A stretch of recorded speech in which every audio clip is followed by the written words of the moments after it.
Janasena versus YSRCP ఏది పెద్ద party? ఇలాంటి క్వెషన్ అడుగుతారేంటి బ్రో అని చెప్పి చాలామంది తిట్టుకోవచ్చు. బట్ రియాలిటీలో అసలు కంపారిజన్ ఉందా? లేదా? ఆ పాయింట్‌ని ఇప్పుడు డిస్కస్ చేద్దాం.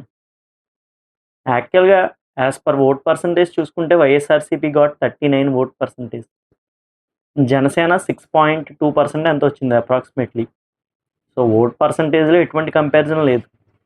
బట్ గ్రౌండ్ రియాలిటీకెళ్తే కొన్ని ఏరియాస్‌లో YSRCP super strong. Like Rayalaseema, north coastal Andhra. ఈ డైరెక్షన్‌లో అయితే చాలా strong. First east Godavari, west Godavari, Krishna district, Srikakulam, Manyam ఈ డిస్ట్రిక్ట్స్‌లో కొంత జనసేన ప్రభావం అయితే ఉంటది.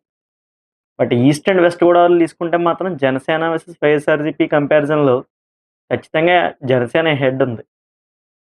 ఓట్ పర్సెంటేజ్ వైస్ చూస్తే 2029 పాయింట్ ఆఫ్ వ్యూలో ఆలోచిస్తే గనక వైఎస్ఆర్‌సీపీ ఓట్ పర్సెంటేజ్ 39కి ఒక 2-3% తగ్గే అవకాశమే ఉంది. బట్ అదే జనసేన పాయింట్ ఆఫ్ వ్యూలో ఆలోచిస్తే ఓట్ పర్సెంటేజ్ పెరిగే ఛాన్సెస్ చాలా ఎక్కువుంది. దీనికి 2 రీజన్స్. ఒకటి లీడర్స్. వైఎస్ఆర్‌సీపీ లీడర్స్ అందరూ weakest leaders except Jaganmohan Reddy. Roja గాని, అవంతి శ్రీనివాస్ ఇలాంటి లీడర్స్ ఉన్నా వాళ్ళ ఇంపాక్ట్ గ్రౌండ్ లెవెల్‌లో జీరో.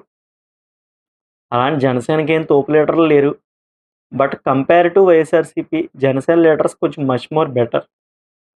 అంటే ఇర్రెస్పెక్టివ్ ఆఫ్ ఎడ్యుకేషన్ కొంచెం ఆలోచించే విధానం కూడా compare to YSRCP leaders, Janasena leaders కొంచెం బెటర్‌గా ఆలోచిస్తారు.